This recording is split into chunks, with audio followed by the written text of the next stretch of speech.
গত 20/6/2026 তারিখ কুমিল্লা সদর দক্ষিণ মডেল থানায় ইসলামী আন্দোলন বাংলাদেশের সিনিয়র নায়েবে আমির মুফতি সৈয়দ মোহাম্মদ ফয়জুল করিম শাহেকের চরমনাইয়ের বিরুদ্ধে সাইবার সুরক্ষা আইন 2026-এর 25, 26 ও 27 ধারায়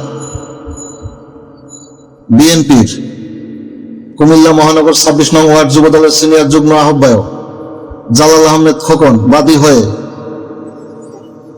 কুমিল্লা সদর দক্ষিণ মডেল থানায় একটি এজাহার দায়ের করেছেন। এজাহারে উল্লেখ করেছেন যে কুমিল্লা 6 আসনের এমপি মনিরুল হক চৌধুরী সংসদে পর্দা নিয়ে যে কথা বলেছেন, যে কটূক্তি করেছেন, যে হাস্যরসের তামাশা করেছেন, তা ইসলাম বিরোধী, শরিয়া বিরোধী হওয়ায় ইসলামী আন্দোলন বাংলাদেশের সিনিয়র নায়েবে আমির মুফতি সৈয়দ মোহাম্মদ ফয়জুল করিম শাহেকের চরমনায় বক্তব্য দিয়েছেন। ইদানিং দেখলাম সংসদে সেই দাড়িওয়ালা, বিশাল দাড়িওয়ালা, টুপিওয়ালা, পাঞ্জাবিও পরছে বেচারা, ধবধবে সাদা দাড়ি, বোরখার বিরুদ্ধে কথা বলেছেন। মাননীয় স্পিকার, আমাদের হাউসে আমাদের বোনেরা এসছে এমপি হইয়া, আপনি অভিনন্দন জানাচ্ছেন, আমি অভিনন্দন জানাতে চাই। সবের মেধাবী, দুজনের বক্তৃতা শুনছি, আগামী দিনে কিছু করতে পারবে, ভবিষ্যৎ আছে, লেখাপড়া জানা। কিন্তু বুঝলাম না তো কারা আপনারা, ভিতরে তো আপনারা এদিকে দেখতে পারেন, আমরা এদিকে দেখলে কি আছে এটা বুঝবো না, এটা ঠিক না। তো আপনারা মাননীয় সদস্য, আপনার পর্দার বিরুদ্ধে কথা বলেছেন। বেচারার নাম মনিরুল হক। আমি তো ওনাকে দেখে ভাবতাম একজন ভালো লোক, ইসলাম প্রিয় লোক, কিন্তু উনি বোরখার বিরুদ্ধে কথা বলার কারণে মুফতিদের কাছে ফতোয়া জিজ্ঞাসা করা উচিত ওনার ঈমান আছে কি নাই। আমার যতটুকু তাহকিক, আল্লাহ পাকের কোন বিধানের বিরুদ্ধে কেউ যদি কথা বলে, ঘৃণা করে, অপছন্দ করে, কেউ যদি অপছন্দ করে, ঘৃণা করে আল্লাহ পাকের কোন বিধানকে, সাথে সাথে বেঈমান হয়ে যায়, সে আর মুসলমান থাকে না। আমি জনাব তারেক সাহেবকে বলবো, আপনি সতর্ক থাকুন। আপনাকে বিতর্কিত করার জন্য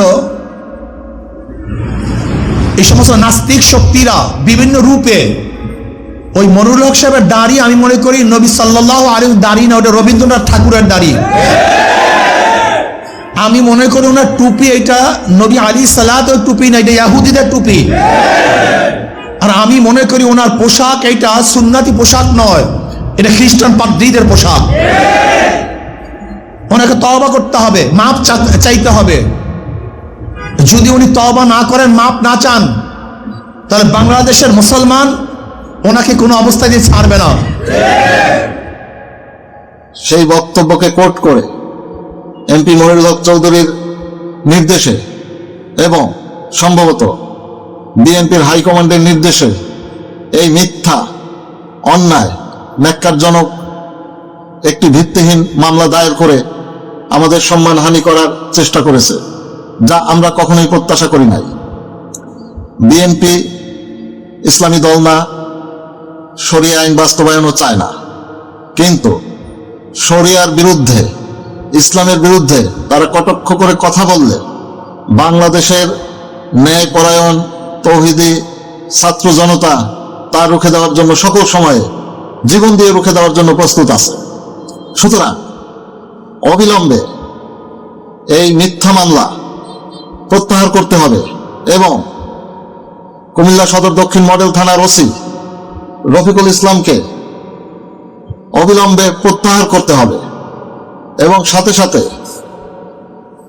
এই মামলা দায়ের করেছে যে বাদী হয়ে, অতি উৎসাহী হয়ে, তাকে এই মিথ্যা মামলা দায়ের জন্য আইনের আওতায় আনতে হবে। অন্যথায়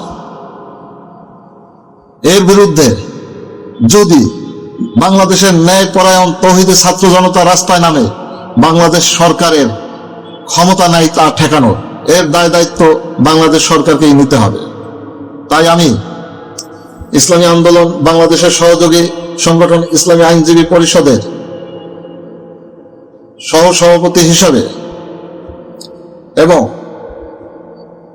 বাংলাদেশ সুপ্রিম কোর্টের একজন আইনজীবী হিসাবে এই মিথ্যা বানোয়াট ভিত্তিহীন মামলা অবিলম্বে প্রত্যাহারের জন্য স্বরাষ্ট্রমন্ত্রীকে, আইনমন্ত্রীকে এবং কুমিল্লা জেলার ডিসি, এসপি সহ প্রশাসনিক কর্মকর্তাদেরকে প্রয়োজনীয় পদক্ষেপ নেওয়ার জন্য আহ্বান জানাচ্ছি। অন্যথায় এর ভবিষ্যৎ ভালো হবে না।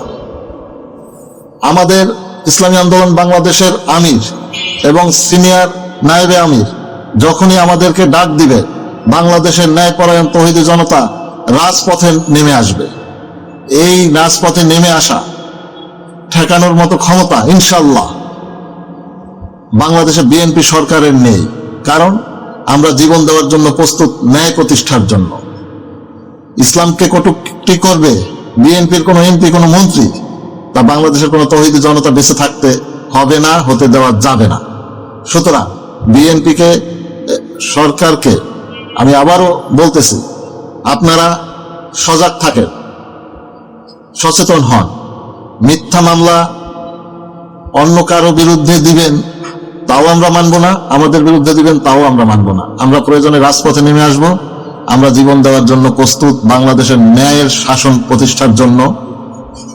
বাংলাদেশের আপামর তৌহিদি জনতাকে, ছাত্র জনতাকে, ইসলামী আন্দোলনের সকল স্তরের নেতাকর্মী ভাই বোনদেরকে প্রস্তুত থাকার আহ্বান জানিয়ে এবং শায়েখে চরমনের বিরুদ্ধে যে মিথ্যা মামলা করেছে, এই মিথ্যা মামলা অবিলম্বে প্রত্যাহারের আহ্বান জানিয়ে বিদায় নিচ্ছি। আসসালামু আলাইকুম।